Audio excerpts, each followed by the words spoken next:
नमस्कार, सुबह के 10 बजने को है, वक्त हो चला है अपना बिहार का। मैं हूं शुभे मिश्रा आपके साथ। और प्रधानमंत्री नरेंद्र मोदी 3 दिन की अमेरिका यात्रा को लेकर मुख्यमंत्री नीतीश कुमार ने उन्हें शुभकामनाएं दी। उनकी सफल यात्रा को लेकर सोशल मीडिया एक्स पर उन्हें बधाई भी दी। सीएम नीतीश कुमार ने निवेश पर दोनों देश के बीच हुए निर्णय का स्वागत किया और कहा कि बिहार के लोग भी प्रधानमंत्री के यूएसए दौरे के बाद हुई घोषणा और उससे उत्पन्न होने वाले अवसर से बेहद उत्साहित हैं। सीएम नीतीश कुमार के सोशल मीडिया पर लिखने के बाद राजनीति भी गर्मा गई है। एक तरफ जहां एनडीए इससे उत्साहित नजर आ रही, तो दूसरी तरफ विरोधी इस यात्रा पर निशाना साध रहे हैं।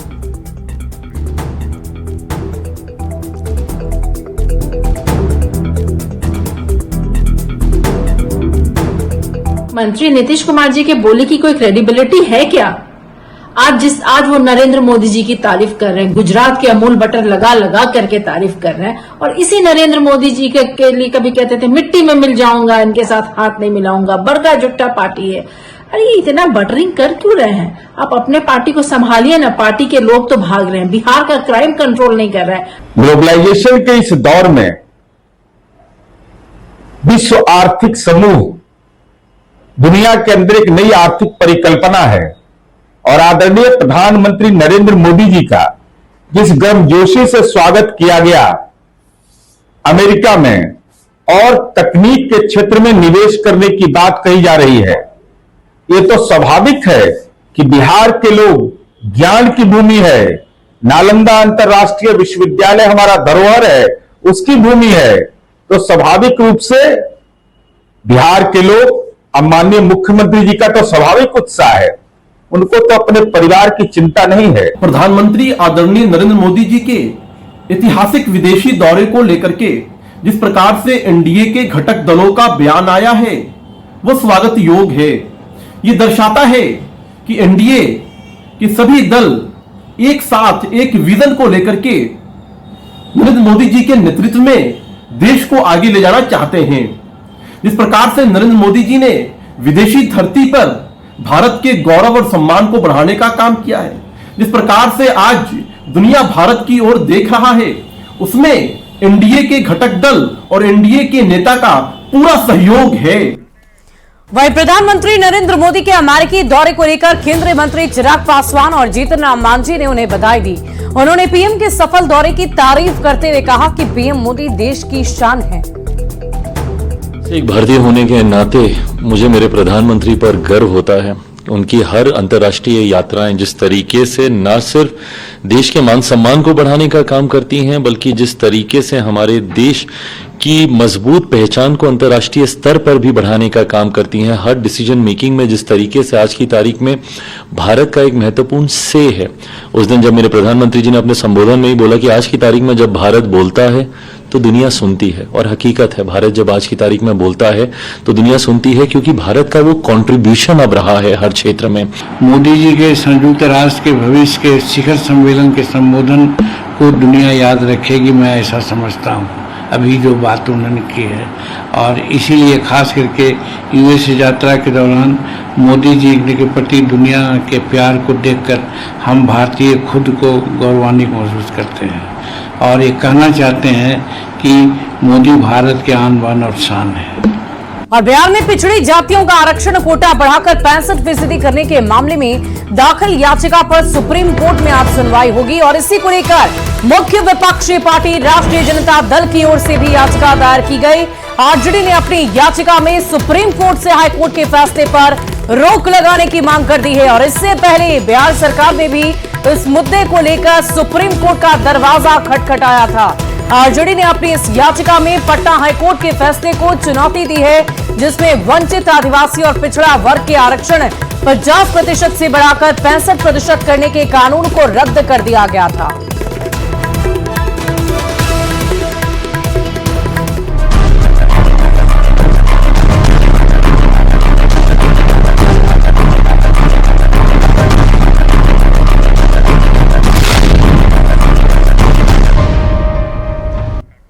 और इधर बिहार में डेंगू का डंक जानलेवा होता जा रहा है। पटना से लेकर सिवान, गोपालगंज से लेकर अररिया तक डेंगू के कई संगीन मामले सामने आ रहे हैं। अकेले पटना में पिछले एक दिन में 100 से ज्यादा डेंगू के मरीज सामने आ गए। सोमवार को पटना में एक और डेंगू मरीज की जान चली गई। राजधानी के अलग अलग अस्पतालों में डेंगू मरीजों के लिए अलग अलग वार्ड की व्यवस्था की गई है। साथ ही राज्य के अन्य अस्पतालों में भी डेंगू वार्ड बनाए गए हैं। मुजफ्फरपुर में डेंगू के 80 पॉजिटिव मरीज मिले। सिवान में भी डेंगू के 21 मरीज मिल चुके हैं, जिनका अलग अलग अस्पतालों में इलाज जारी है।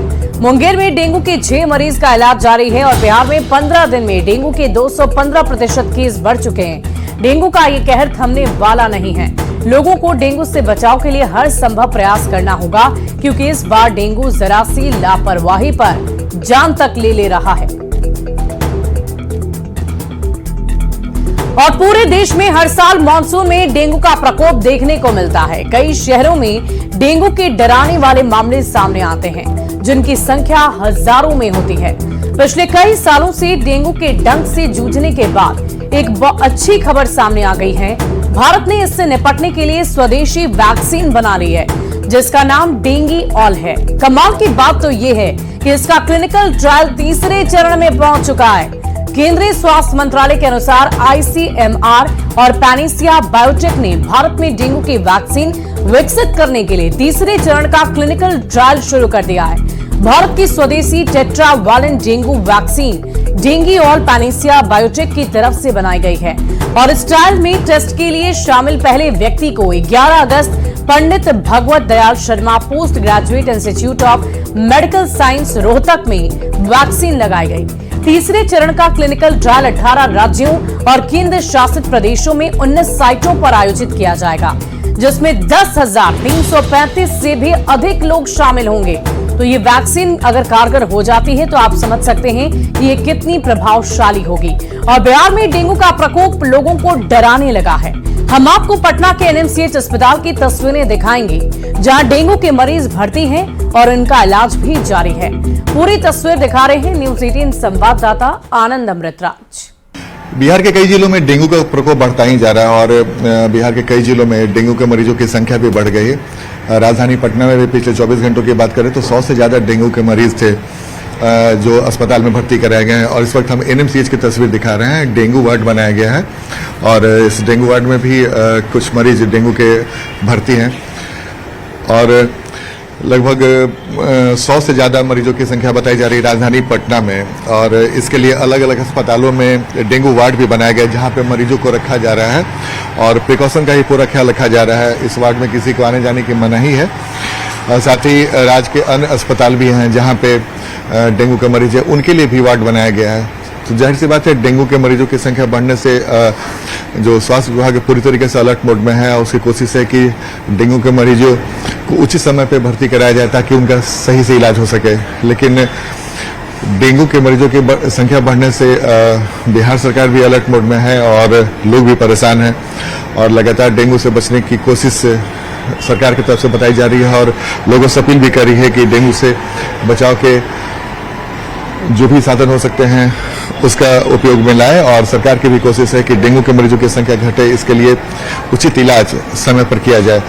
तो इस वक्त हम आपको एनएमसीएच की तस्वीर दिखा रहे हैं जहां पे डेंगू वार्ड बना है, जहां पे कई मरीज भर्ती हैं और उनका सही तरीके से इलाज चल रहा है और सरकार भी अलर्ट मोड में है। कैमरामैन अमित के साथ आनंद अमृतराज, न्यूज 18 नेटवर्क, पटना। तो राजधानी पटना की तस्वीर आपने देखी। अस्पतालों में मुकम्मल व्यवस्था डेंगू मरीजों के लिए की गई है ताकि उन्हें किसी भी तरह की कोई परेशानी ना हो, क्योंकि बढ़ते आंकड़ों की वजह से स्वास्थ्य विभाग भी अलर्ट मोड पर है। बढ़ते आगे दरभंगा की तस्वीर अब आपको दिखाएंगे, जहां दरभंगा में भी डेंगू का डंक देखने को मिल रहा है। अलग अलग जगह पर डीएमसीएच में मेडिसिन वार्ड में डेंगू स्पेशल वार्ड बनाया गया है, जहां इस महीने 6 महीने तक मरीज भर्ती रहे और अभी भी 2 मरीज का इलाज लगातार जारी है। जहां पर मरीजों का इलाज चल रहा है वहां का जायजा लिया है न्यूज 18 संवाददाता विपिन कुमार ने। पूरे बिहार के साथ साथ दरभंगा में भी डेंगू के मरीज मिलने लगे हैं। आपको बता दें कि अभी हम दरभंगा के डीएमसीएच के मेडिसिन परिसर में हैं और यहाँ पर हमारे पीछे आप देख सकते हैं कि डेंगू वार्ड का ये स्पेशल वार्ड बनाया गया है, जहाँ पर 10-10 बेड के 10 बेड नीचे और 10 बेड ऊपर 20 बेड की व्यवस्था की गई है। आपको बता दें कि ये उत्तर बिहार के डीएमसीएच में मरीज आते हैं, जहां अभी भी 2 मरीज ऐसे भर्ती हैं जो एक मुंबई के हैं, समस्तीपुर जिला के रहने वाले हैं और मुंबई में इन्हें डेंगू हुआ था। और दूसरा जो है वो भी दरभंगा के ही हैं, लेकिन धनबाद से यहाँ पर आए और उनको डेंगू हुआ है। दोनों का इलाज यहाँ पर चल रहा है। अभी तक 6 मरीज आए हुए हैं, जो 4 छुट्टी में चले गए हैं और 2 है प्रेजेंट में। ये लोग कहाँ से आए हैं और क्या स्थिति है? एक दरभंगा से, एक समस्तीपुर में है। दोनों का स्थिति बहुत अच्छा है। कहाँ से आए हैं, क्या स्थिति है? ठीक है, अभी ठीक है। कहाँ से आए हैं? हम दरभंगा ही से हैं, दरभंगा से हैं। रहते कहाँ? धनबाद में। जी, क्या हुआ था? मतलब आए थे, उल्टी बुखार स्टार्ट हो गया जी 1 सप्ताह पहले। हमारे साथ डेंगू के मरीज हैं। उन्होंने कहा कि यहाँ डीएमसीएच जो स्पेशल वार्ड है, यहाँ पर उनकी देखरेख भी सही हो रही है। और बता दें कि अभी 2 मरीज डेंगू के यहाँ पे भर्ती हैं। विपिन कुमार, न्यूज 18 दरभंगा। तो डेंगू से लोगों की परेशानी की तस्वीर आपने देख ली और लोग परेशान तो जरूर है, लेकिन इससे बचाव के भी कुछ उपाय हैं जिसे जानना आपके लिए बेहद जरूरी हो जाता है, क्योंकि हो सकता है कि आने वाले दिनों में आपके आसपास या आपके घर के लोग अगर डेंगू से पीड़ित हो जाएं, तो आपको क्या क्या सावधानी बरतनी है। सबसे पहले डेंगू के रोगी को दिन में भी मच्छरदानी में रहना होगा, ताकि मच्छर अगर उसे काट भी लेता है तो वो मच्छर किसी और को जाकर संक्रमित ना करे, किसी और को डेंगू का बुखार ना हो जाए। सबसे पहले बुखार के समय पानी, नारियल पानी, शिकंजी और तरल पदार्थों का अधिक से अधिक सेवन करना है। जितनी ज्यादा मात्रा में आप तरल पदार्थ लेंगे, उतनी तेजी से आपकी रिकवरी होगी। तेज बुखार, सिर दर्द, आंखों के पीछे एवं मांसपेशियों में दर्द और थकान होने पर सबसे पहले जाकर नजदीकी स्वास्थ्य केंद्र में संपर्क करें और ये जानने की कोशिश करें कि क्या आप भी डेंगू के मच्छर के काटने से पीड़ित तो नहीं हो गए। डेंगू का मच्छर ना पनपे, इसके लिए सबसे ज्यादा एहतियातन ये जरूरी है कि घर के आसपास आप पानी नहीं जमा होने दें। घर में अगर आपके कूलर है तो कूलर का पानी आप हर दिन बदलें। बरसात के दिनों में कूलर में भरा हुआ पानी अगर आप नहीं बदलते हैं तो उसमें भी कीड़े मकोड़े, मच्छर इस तरह के पनपते हैं, जिसकी वजह से आप भी डेंगू से पीड़ित हो सकते हैं। दिन में भी पूरे बाजू वाले यानी कि फुल स्लीव्स के कपड़े आपको पहनने हैं, ताकि मच्छर से आप बच सकें। मच्छर से बचने के लिए कॉइल का प्रयोग करें। बहुत सारे मार्केट में कॉइल आते हैं जो मच्छर को मारने के लिए जलाए जाते हैं। उन कॉइल्स का आप घर में प्रयोग कर सकते हैं। पेड़ पौधों के आसपास कोशिश करें कि आप ज्यादा से ज्यादा ना जाएं, और अगर जाएं भी तो शरीर को ढक कर रखें। इसके अलावा स्वस्थ खान पान वाली जीवन शैली को आपको अपनाना है। साथ ही शरीर की प्रतिरोधक क्षमता को अगर आप अच्छी बनाते हैं, अच्छा बनाए रखते हैं, तो इससे भी आप बीमारियों को पनपने से रोक सकते हैं। तो डेंगू के लिए आपको कौन कौन सी सावधानी बरतनी है, इसकी पूरी जानकारी हमने आपको दी है। और इसी बीच देखिए, पटना से एक बड़ी खबर आ रही है। रोस्टर क्लियरेंस नहीं होने से शिक्षक अभ्यर्थी नाराज हो गए हैं। टीआरई 3 के अभ्यर्थियों ने शिक्षा विभाग को अल्टीमेटम दिया है। 26 सितंबर तक रोस्टर क्लियरेंस नहीं होने पर आंदोलन का ऐलान कर दिया है। 27 सितंबर से आंदोलन का ऐलान शिक्षकों की तरफ से किया गया। शिक्षा विभाग ने अब तक जीएडी को नहीं भेजा रोस्टर। बीपीएससी रोस्टर क्लियरेंस के बाद ही तैयार करेगा रिजल्ट। आरक्षण मामले के बाद अब तक रिजल्ट पर पेंच फंसा हुआ है और इसी आरक्षण मामले पर आज ही कोर्ट में सुनवाई होनी है, और इसी की वजह से अब तक इस रोस्टर को तैयार नहीं किया गया है। रिजल्ट पर भी अब तक पेंच फंसा हुआ है। हम लोग टीआरई 3 के अभ्यर्थी हैं और हम लोग चाहते हैं, हम लोग को आयोग और विभाग दोनों से विनती है सर, सबसे ज्यादा आयोग से। आयोग ने अभी तक रिजल्ट नहीं जारी किया, इसलिए नहीं जारी किया है ताकि क्योंकि विभाग ने अभी तक अपना रोस्टर क्लियरेंस करके नहीं भेजा है। हम लोग चाहते हैं कि 26 तारीख तक विभाग रोस्टर क्लियर करके आयोग को भेजे, ताकि आयोग जल्द से जल्द रिजल्ट जारी करे। अगर 26 तारीख तक आयोग रिजल्ट रोस्टर क्लियर नहीं करती है तो हम लोग सड़क पर उतरने का काम करेंगे।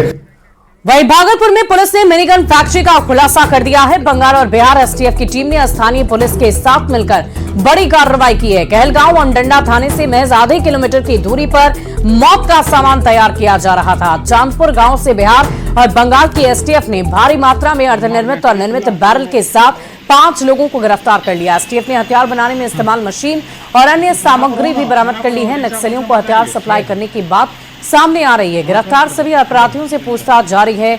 हथियार बनाकर कहां सप्लाई की जाती थी, इसका लिंक भी पुलिस खंगाल रही है। 3 तस्वीरें अलग अलग आपको टीवी स्क्रीन पर दिखा रहे हैं। देखिए कैसे यहां पर मौत के घाट उतारने के सामानों को बनाया जा रहा था। मिनी गन फैक्ट्री का खुलासा हुआ है और इस फैक्ट्री में बहुत तरीके से गन के निर्माण को लेकर सामग्री रखी गई थी और उन सभी सामग्रियों को पुलिस की तरफ से बरामद कर लिया गया है। हथियार बनाने के ये सभी सामान हैं जो आपको लाल तीर के माध्यम से हम दिखाने की कोशिश कर रहे हैं। इस आरोप के नीचे आप देख पा रहे होंगे ये सभी सामान जो हैं वो हथियार बनाने के लिए इस्तेमाल किए जाते थे और इन्हीं सामानों के जरिए हथियार बनाए जाते थे। पुलिस ने कलकत्ता एसटीएफ और बिहार एसटीएफ के सहयोग से एक मिनी गन फैक्ट्री का उद्भोधन किया है और उसमें 15 अर्धनिर्मित पिस्टल की बरामदगी हुई है, 10 निर्मित बैरल की बरामदगी हुई है और एक बड़े लेथ मशीन, एक ड्रिलिंग मशीन और एक मिलिंग मशीन सहित कुल 22 छोटे बड़े उपकरणों की बरामदगी की गई है और 5 व्यक्तियों को इस पूरे मामले में अभी तक गिरफ्तार किया गया है।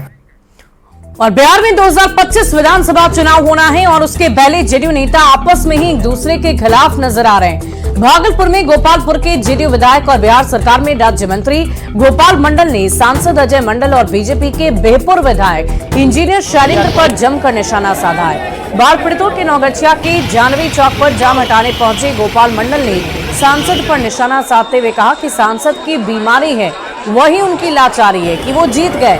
अब 5 साल जनता कहीं जाए कोई मतलब नहीं, सांसद की इससे कोई मतलब ही नहीं है। फिर चुनाव आएगा, मुख्यमंत्री नीतीश कुमार प्रधानमंत्री नरेंद्र मोदी के नाम पर जीत जाएंगे। जब वे विधानसभा चुनाव जीते थे उस समय भी यही हाल था। बेहपुर के बीजेपी विधायक इंजीनियर शैलेंद्र पर भी उन्होंने अपने क्षेत्र में ध्यान नहीं देने का आरोप लगा दिया, साथ ही जाति की राजनीति करने का भी आरोप लगाया। सांसद का कोई बीमारी है, उनकी लाचारी है, जीतने के बाद कहीं जनता भाड़ में जाए उससे कोई मतलब नहीं। 5 साल तक ढोलका पीटते रहे सब कोई, हम लोग तो चुनाव जिता दिए, लेकिन उसको कोई जरूरत नहीं। 5 साल फिर समय आएगा तो नीतीश कुमार मोदी जी के नाम पर चुनाव जीत जाएगा, फिर 5 साल दर्शन में होगा। इनका कहीं भी विधानसभा की भी चुनाव लड़ते थे, कोनो गाँव जाते थे, कोनो गाँव सिलेंडर के प्रति तो आक्रोश है। ये तो समय पर ना 5 साल के जब अंतिम होता है तब पता चलाता है, वोटवा मांगने के तब ना पूछेगा, अभी लगे नहीं दे रहा है। और मुंगेर में बाढ़ के पानी में मौज मस्ती के दौरान युवाओं की डूबकर मौत होने पर जिला प्रशासन ने लोगों से बाढ़ के समय गंगा में स्नान करने से बचने की अपील कर दी है। आंकड़ों की अगर बात कर लें तो अब तक 1 दर्जन से ज्यादा लोग और युवाओं की मौत इस बाढ़ के पानी में डूब जाने से हो चुकी है, जिसमें सर्वाधिक मामले 48 घंटे के भीतर हुए, जहां 8 लोगों की जान चली गई। लोगों से अपील करना चाहेंगे कि क्योंकि अभी बाढ़ का समय है और जो नदी का फ्लो है बहुत तेज है, तो जो घाट के किनारे या जहाँ पर नदी है एकदम बिल्कुल उसके पास में नहीं जाए। खासकर हम युवाओं से अपील करना चाहेंगे कि आपका जीवन अत्यंत महत्वपूर्ण है, इसलिए आप सावधानी रखें और जो अभिभावक हैं उनसे भी हम अनुरोध करना चाहेंगे कि जो बच्चे हैं, युवा हैं, उनको समझा करके रखें। और बंगाल की खाड़ी में कम दबाव का क्षेत्र बनने की वजह से बिहार के कई जिलों में मौसम में बड़ा परिवर्तन देखने को मिल रहा है। बिहार के कई जिलों में बारिश की संभावना बढ़ गई है। मौसम विभाग की अगर माने तो बिहार के कई जिलों में आकाश में बादल छाए रहेंगे और बारिश भी होगी। साथ ही साथ कुछ जगह पर ठनका की भी संभावना है। पटना में भी मौसम बदलता हुआ नजर आ रहा है और कल देर रात बारिश भी हुई है। वहीं गंगा के जलस्तर में भी कमी देखी जा रही है, जिससे राहत मिली है। मौसम के मिजाज को लेकर पूरी जानकारी दे रहे हैं न्यूज 18 संवाददाता आनंद अमृतराज। बिहार के मौसम में एक बड़ा बदलाव देखा जा रहा है और कल देर रात बारिश भी हुई थी और आज मौसम बेहद खुशगवार है। आकाश में बादल छाए हुए हैं और मौसम विभाग ने भविष्यवाणी की है कि आने वाले 24 घंटे में बिहार के कई जिलों में अच्छी खासी बारिश होगी। दरअसल मौसम विज्ञान केंद्र ने यह भी जानकारी दी है कि बंगाल की खाड़ी में कम दबाव का क्षेत्र बनने के कारण जो राज्य के कुछ हिस्से हैं वहां पे वर्षा का प्रभाव देखने को मिलेगा। यानी कि बंगाल की खाड़ी में जो कम दबाव बना है उसकी वजह से बिहार के मौसम में भी बड़ा बदलाव देखा जा रहा है और बिहार के कई हिस्सों में अच्छी खासी बारिश की संभावना भी मौसम विभाग ने बताया। और कल देर रात अच्छी बारिश भी हुई थी और आज तेज हवाएं भी चल रही हैं और मौसम विभाग ने कहा है कि बुधवार को पटना सहित बिहार के कई ऐसे जिले हैं जहां पे अच्छी खासी बारिश हो सकती है, जिसमें सीतामढ़ी है, मधुबनी और सीमांचल का जो इलाका है उन इलाकों में अच्छी खासी बारिश होगी और वज्रपात की भी संभावना जताई गई है। और मौसम विभाग ने भी बताया कि 27 तारीख तक बिहार में मौसम में ऐसा ही बदलाव देखने को मिलेगा और आने वाले समय में अच्छी खासी बारिश भी होने की संभावना है। और मौसम के खुशगवार होने से लोगों को गर्मी से राहत मिली है। लेकिन सबसे अच्छी बात है कि गंगा के जलस्तर में काफी कमी आ गई है, जिसकी वजह से बाढ़ के खतरे बने हुए थे कई इलाकों में, वो खतरा फिलहाल टलता दिख रहा है और गंगा के जलस्तर में भी काफी कमी हो गई है। कैमरामैन दीपक के साथ आनंद अमृतराज, न्यूज 18 नेटवर्क, पटना। और फिलहाल इस बुलेटिन में अभी के लिए बस इतना ही। आप बने रहे न्यूज 18 बिहार झारखंड के साथ।